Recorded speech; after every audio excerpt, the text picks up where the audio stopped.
Ed Lock, I was always I never knew the answer. So with Nasty Mix, did he own it by himself? Did you and MixALot and him own it? Like, what was the relationship for the three of you for what Nasty Mix was?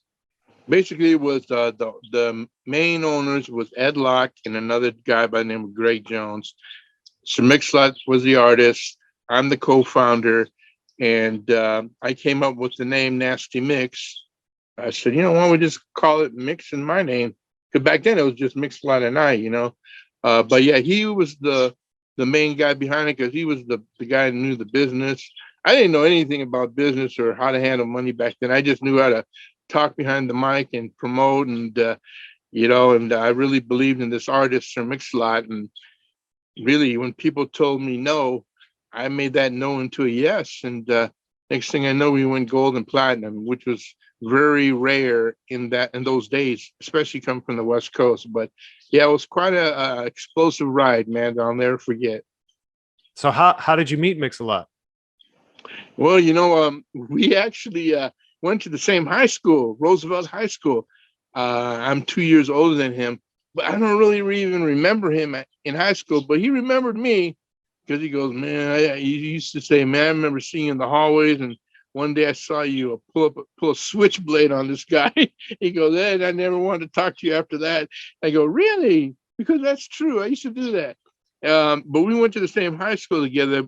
But I didn't know that. But it wasn't until maybe 1983 when I was on the radio, he actually called me up on the request lines and introduced himself to me. And I go, I said to him, I've heard of your name before because I was the DJ for Seattle's first hip hop group called the Emerald Street Boys.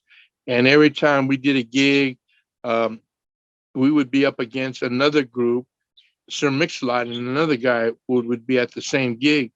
And we were kind of rivals back then, but I really didn't know much about him, until he called me up on the request line. And then Ed Lock decided one day, he goes, he DJs at the Boys Club every Saturday night in the Central District. So mind you, the Central District is straight up the black hood. It's like Seattle's Compton. It was like the hood. And he goes, hey, Ness, you want to go see him tonight? Now I said to Ed, and Ed's Chinese. I go, you sure you want to go? I'm Filipino. You're Chinese. We'll be the only non-black person in there, man. We might not survive. Yeah, let's just go. And so we went. And I tell you, when I walked into the gym, and there he was, DJing, scratching, playing all the hits, and then he would rap on the mic with a Smurf voice. And I was amazed. I was going, God, this guy is really good. But the whole crowd, because no one really knew who I was yet. They heard my name, but they thought I was a black DJ personality on the radio. They didn't know I was Asian. And then a few people did, though. And then when the word got out that Nasty-Nes was in the building, things got really quiet and kind of tense.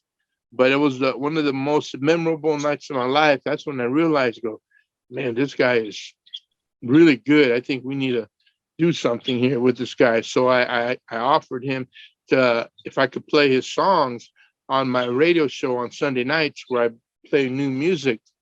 And back then I would play it off a cassette tape. He would give me a cassette tape. I would test songs from the air. And then I noticed he was getting more requests than, let's say at that time, more requests than a Michael Jackson song, a Madonna song, a Gap Band song.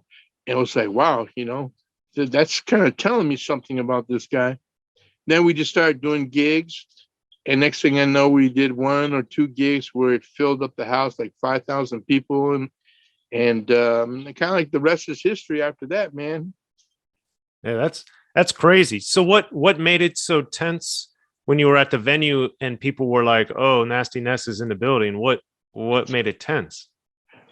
Well, first of all, because I didn't look like I belonged there.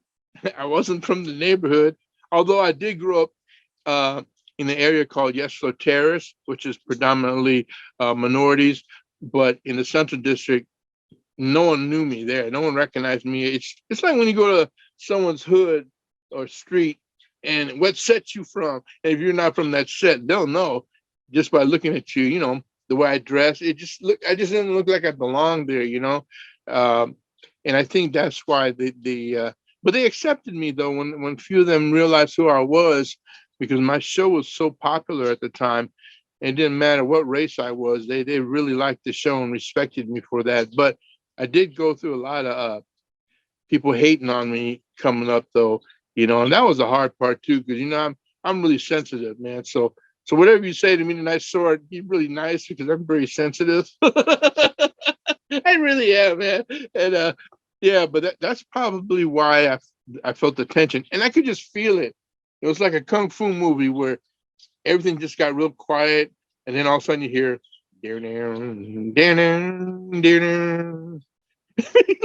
And then okay. what year was this approximately? I would say early 80s, maybe 83, 84, maybe 83, Okay. 1983.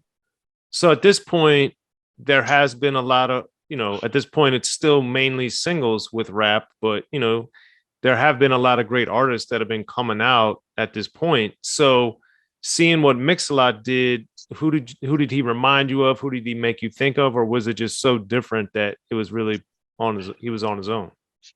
It was so different that he was on his own, although some of his later independent releases that he did, he kind of reminded me of the Egyptian Lover, his delivery. Then when he did the square dance rap, the Smurf Voice, it kind of reminded me of Nucleus. And that was a big hit, big record for us. But he didn't want to duplicate that because he didn't want to be known for that style, like if he becomes huge with this one song with the Smurf Voice, then everyone else is going to want the next song, the next song, next song sound just like it. And so he did that, and another one called Buttermilk Biscuits, where he used the Smurf Voice too, which was an album cut, which got a lot of good response from the DJs. I would know because I would spend hours on the phone calling DJs at college radio, commercial radio, introducing myself, trying to get them to play his record, and they were like, Sir MixALot, who? And what's your name again? Nasty-Nes? What kind of name is that?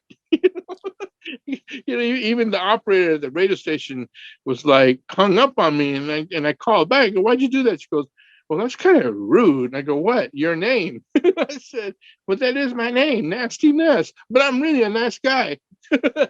So how and why did you get the name then? It goes back to probably 78 or 79. A couple stories. One was I worked at a health club at the time, and I used to work out athletes, regular customers, and I would just give them like really hardcore workouts. And everyone called me Nestor, and then they said, "Man, you're really nasty, Nestor." And then another was my martial arts with my kicks. I used to do these really high kicks, spinning kicks, really fast.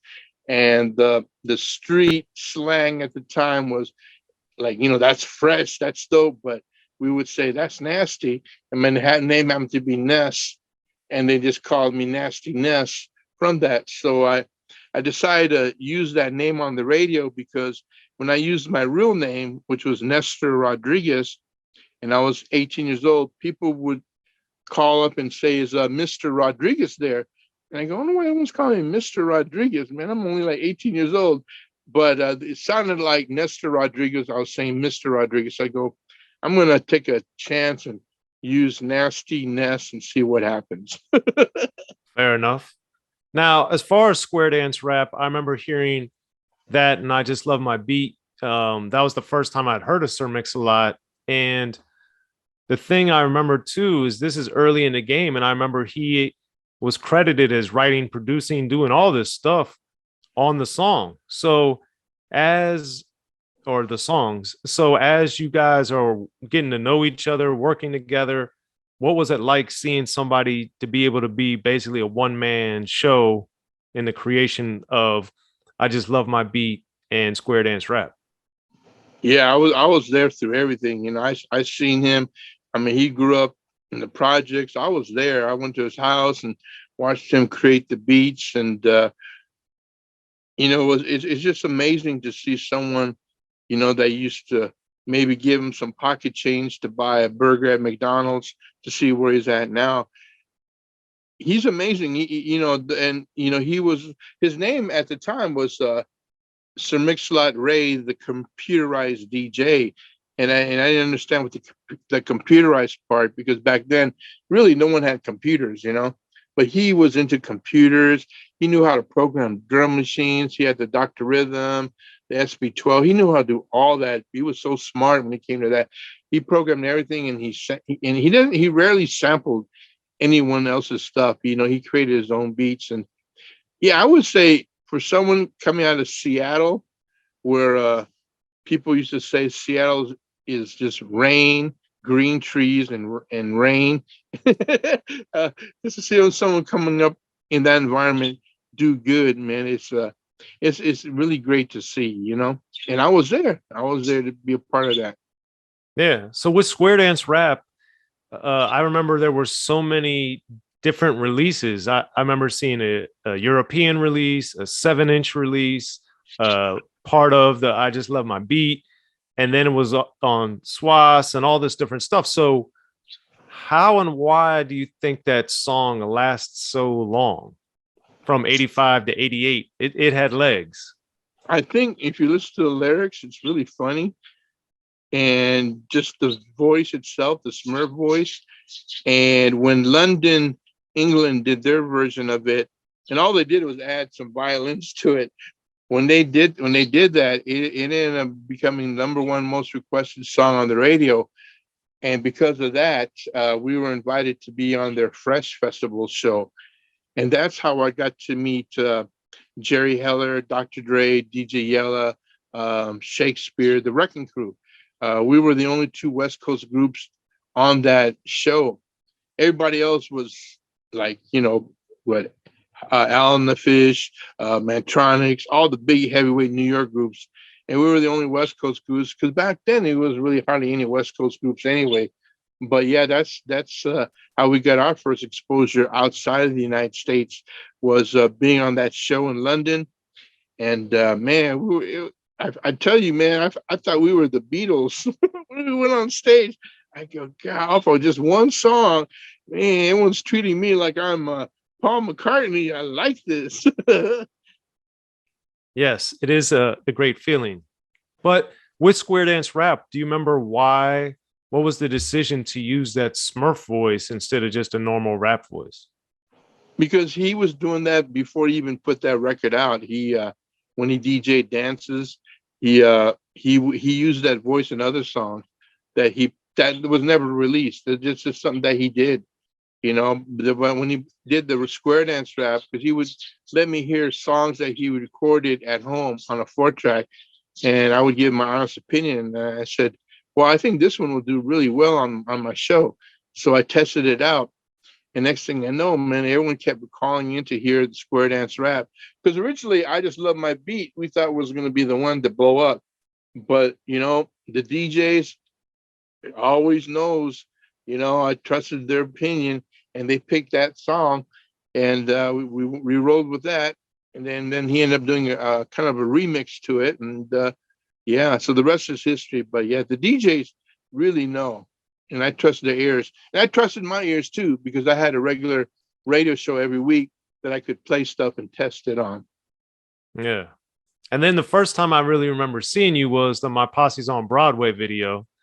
So the amazing thing about that, and I talk about some of the history of gangster rap, of course, people, if they don't have my book, they should pick up a copy, but how in the video, you go from being like a suit guy or a square dude, and then at the end of the video, you're all into rap and all this other stuff. And beginning of the video, we're like, oh, we only play real music.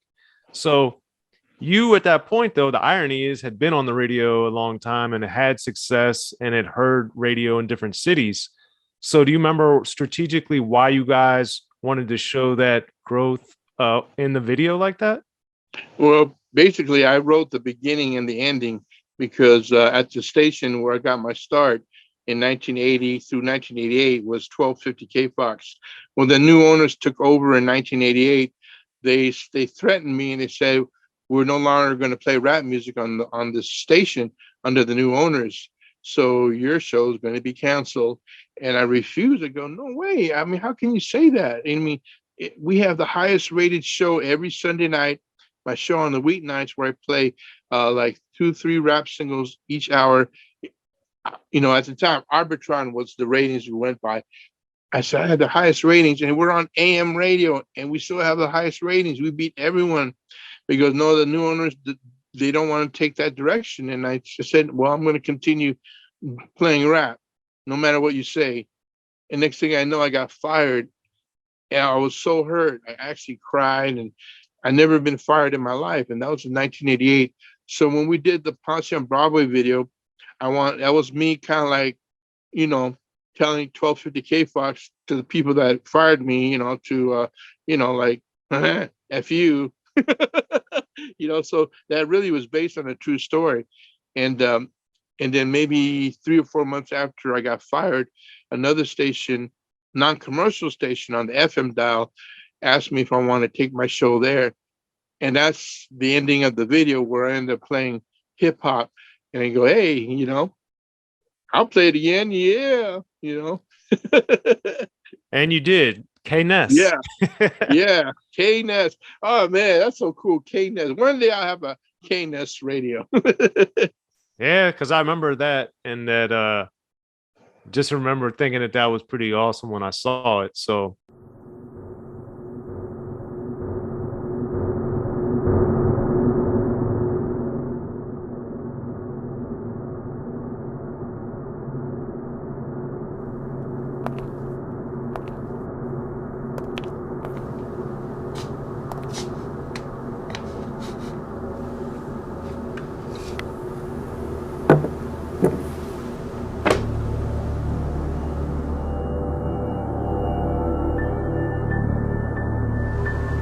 Now I want you to listen real close to me. I'm going to ask you some real simple questions, and I want some real simple answers. Do you understand? Yeah. Do you understand? Yes, I understand. You said that you couldn't have possibly been at the crime scene at 11:15 because you were in the bookstore buying my audio book and my hardcover book at 11:15 when the crime scene occurred in Soren's book. The History of Gangster Rap. So you couldn't have been at the crime scene because you were buying the books. Right. At 11:15, I was at the bookstore at 11:15, and when I bought the books and accidentally left them at the store. So at 11:15, you couldn't have been at the crime scene because you were buying books, right? At 11:15, when I was leaving, it was some people coming in, and I forgot to grab. But you don't remember who what they look people, like. what they look like, or nothing, right? No. So.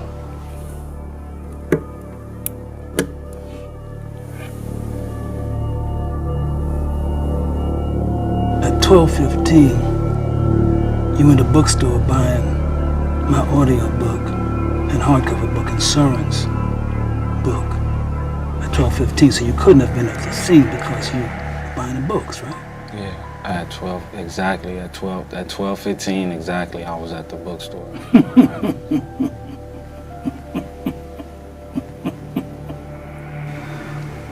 Now you see. You know you're not fucked up. What you mean? First you said you were at the bookstore at 11:15, and then you said it was 12:15. You know you're not fucked up, right? He fucked up. Yeah, he fucked up. You fucked up. Man, you confusing me, man. So, you get my book, my audio book, 40 years in Soren's book, History of Gangster Rap, and if you don't, you know you're not fucked up, right? Man, the more those cops ask me questions, the more I wish I bought them motherfucking books.